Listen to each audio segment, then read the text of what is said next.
प्रिय मित्रों, वीडियो को आरंभ करने से पहले कुछ क्षण शांत होकर अपने मन को स्थिर करें। आंखें बंद करें, एक गहरी सांस लें और मन ही मन ईश्वर को याद करें। हे प्रभु, जो भी यह वाणी सुन रहा है, उसके मन का बोझ हल्का कर देना, उसकी आंखों के आंसुओं को अर्थ दे देना और उसके जीवन को नई दिशा प्रदान करना। दोस्तों, भगवान कहते हैं, इस संसार में सबसे कठिन कार्य दूसरों को बदलना नहीं, बल्कि स्वयं को समझना है। मनुष्य बाहर से जितना मजबूत दिखाई देता है, भीतर से उतना ही टूटा हुआ होता है। हर मुस्कान के पीछे कोई न कोई पीड़ा छिपी होती है। हर शांत चेहरा किसी तूफान को दबाए बैठा होता है। तुमने कभी सोचा है, कुछ लोग अकेले होकर भी शांत क्यों रहते हैं और कुछ लोग भीड़ में होकर भी टूट जाते हैं? क्योंकि अकेलापन शरीर का नहीं होता, अकेलापन आत्मा का होता है। हे पार्थ, जीवन तुझे तोड़ने नहीं आता, जीवन तुझे गढ़ने आता है। जब सब कुछ छिनता हुआ लगता है, तब वास्तव में तू स्वयं से मिलने की प्रक्रिया में होता है। याद रख, ईश्वर कभी भी एक साथ सब कुछ नहीं छीनता। वह धीरे धीरे परतें हटाता है, ताकि तू देख सके कि तू वास्तव में कौन है। दुनिया तुझे तौलती है तेरी सफलता से, पर ईश्वर तुझे पहचानता है तेरे संघर्ष से। जो रातों में रोया है, वही सुबह की रोशनी की कीमत जानता है। जिसने अपमान सहा है, वही सम्मान को संभालना जानता है। लोग कहते हैं, सब्र रखो, समय बदल जाएगा, पर कोई यह नहीं बताता कि सब्र रखते रखते मन कितनी बार टूटता है। हे मित्र, यदि तू आज थक गया है, तो इसका अर्थ यह नहीं कि तू हार गया। इसका अर्थ यह है कि तू पूरी ईमानदारी से लड़ रहा है। याद रख, हर वो व्यक्ति जो खामोश है, कमजोर नहीं होता। कुछ लोग इसलिए शांत रहते हैं क्योंकि उन्होंने शब्दों से ज्यादा दर्द को देखा होता है। इस संसार में सबसे ज्यादा भीड़ उस जगह होती है जहां लोग सफलता का प्रदर्शन करते हैं, लेकिन जहां संघर्ष होता है, वहां अक्सर इंसान अकेला होता है। क्योंकि संघर्ष देखने का साहस हर किसी में नहीं होता।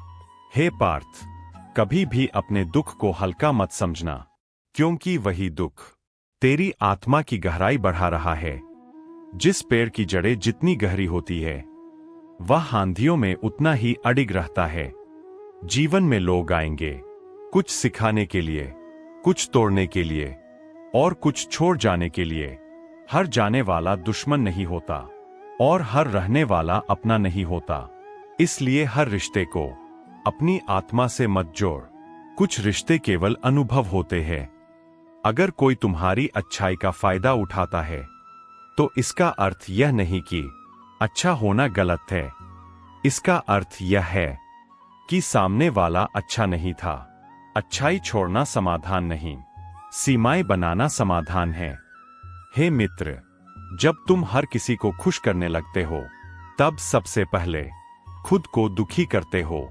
और याद रखना, जो तुम्हें समझे बिना तुमसे अपेक्षा करता है, वह तुम्हें कभी नहीं समझेगा। कभी कभी ईश्वर तुम्हें लोगों से दूर कर देता है, ताकि तुम उनसे नहीं, खुद से जुड़ सको। अकेलापन कोई सजा नहीं, अकेलापन आत्मचिंतन का अवसर है। जो व्यक्ति खुद के साथ बैठना सीख जाता है, वह दुनिया की भीड़ से डरना छोड़ देता है। हे पार्थ, तू यह मत सोच कि तेरा जीवन धीमा चल रहा है। कुछ यात्राएं तेज नहीं होती, क्योंकि उन्हें गहरा होना होता है।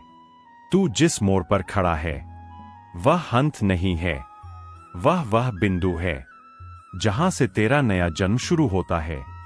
अगर आज कोई तुझे नहीं समझता, तो उदास मत हो। समय आने पर तेरी खामोशी भी तेरी गवाही देगी। जीवन में सबसे बड़ा धोखा किसी और से नहीं, खुद से होता है, जब तू अपने मूल्य भूल जाता है। इसलिए कभी भी अपने आत्मसम्मान के बदले किसी का साथ मत मांग। जो रिश्ता तेरे अस्तित्व को छोटा करे, वह रिश्ता नहीं, बंधन है। हे मित्र, सहनशील होना सुंदर है, पर हर बार चुप रहना आवश्यक नहीं। कुछ सीमाएं आत्मा की रक्षा के लिए होती है। याद रख, दर्द अगर बोल पाता तो सबसे ज्यादा सत्य बोलता, और जो दर्द सहकर भी दयालु रहता है वह साधारण मनुष्य नहीं होता। ईश्वर कभी भी तुझे खाली हाथ नहीं भेजता। हर पीड़ा के साथ वह तुझे शक्ति देता है, बस तू उसे पहचान नहीं पाता। जब मन कहे अब नहीं हो पाएगा, तब आत्मा कहती है अब शुरुआत होगी। धीरे धीरे चल, लेकिन रुक मत। थक जा, लेकिन हार मत। याद रख, अंधेरा जितना गहरा होगा, प्रकाश उतना ही स्पष्ट होगा। जो आज तुझे रुला रहा है वही कल तुझे मजबूत बनाएगा। हर टूटन एक नए निर्माण का संकेत है।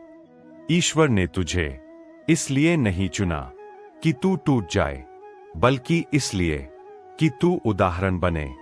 और अंत में, हे मित्र, यदि आज भी तेरे भीतर सांस बाकी है तो समझ ले, तेरी कहानी अभी खत्म नहीं हुई। दोस्तों, यदि इस वाणी ने आपके मन को थोड़ा सा भी छुआ हो तो इसे उन लोगों तक पहुंचाइए जिन्हें आज इसकी सबसे अधिक आवश्यकता है। ईश्वर आपको शक्ति, शांति और साहस दे। हम फिर मिलेंगे एक नई वाणी के साथ। तब तक अपने मन का ध्यान रखें। जय श्री राधे कृष्ण।